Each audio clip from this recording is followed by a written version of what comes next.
Hey guys, welcome to day 47 of 100 Days of Code. Today we're going to be building a project that I personally find really useful.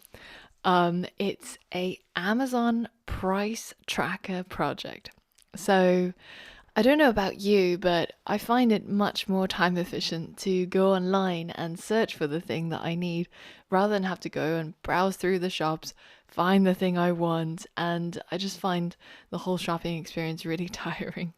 Whereas with buying stuff online, you could simply go on Amazon, type in the thing you want, and then a few days later, you'll get it delivered straight to your door.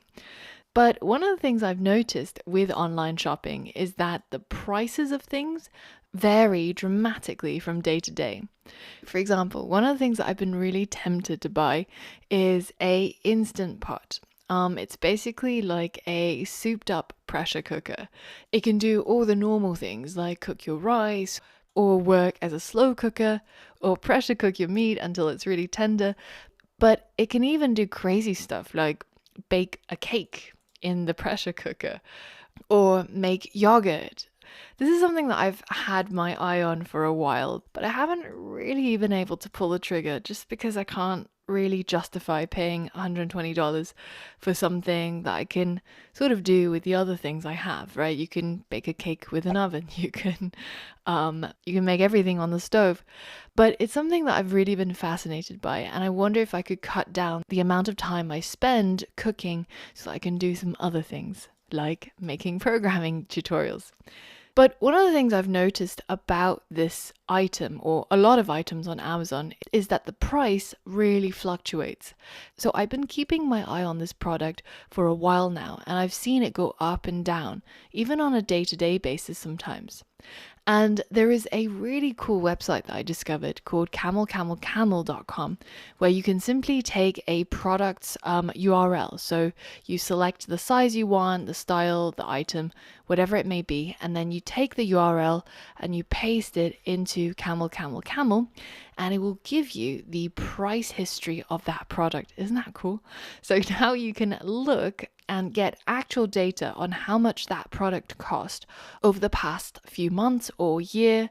And you can now see what was the lowest price, what was the highest price, and see how it just fluctuates almost randomly. Now, normally I would think that on big sale days like Black Friday or Prime Day, that you would get the cheapest price. But actually, that's not always the case. For example, in this case, the cheapest price for this item happened on May 25th, which is, I think, just a normal day. I don't really know why it got price dropped to that amount. So let's say that we have set a price in our mind, at which point I'm ready to make a purchase. So for me, maybe if this item drops down from $119 to, let's say, $99, then I'll actually buy it. Now, we can actually do this using what we've learned.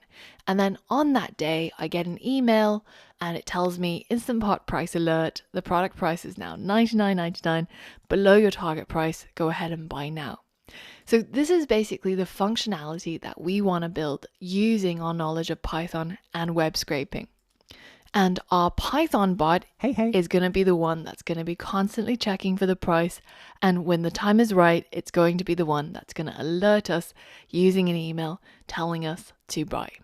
So that we don't have to spend every day looking at the website, checking the price, and doing something that our Python bot could do by itself. The idea here is our little Python bot is going to have a set time, let's say 9 a.m. every day, where it checks that URL that we got. So it's going to look at a specific thing on that web page, which is the price. So at the moment, it's registering as $119.99. And the moment when it checks that price and it sees 99.9 something, so anything that's below our set target of $100, then it's going to send us an email and give us an alert. So then we can go to the URL and purchase that product. Instead of having to check it ourselves, we now get notified when our condition is met. As you can imagine, this is going to involve a little bit of web scraping, where we try to get hold of the value of this price. and we turn it into a number and we check it against our target price. And then when the conditions are met, then we use the SMTP module to send ourselves an email. So that's the goal of today's project. And I think if you're somebody like me who buys a lot of stuff online, then this is going to be pretty interesting for you. And I hope that'll actually come in handy at some point as well. So head over to the next lesson and let's get started building our Amazon price tracking bot.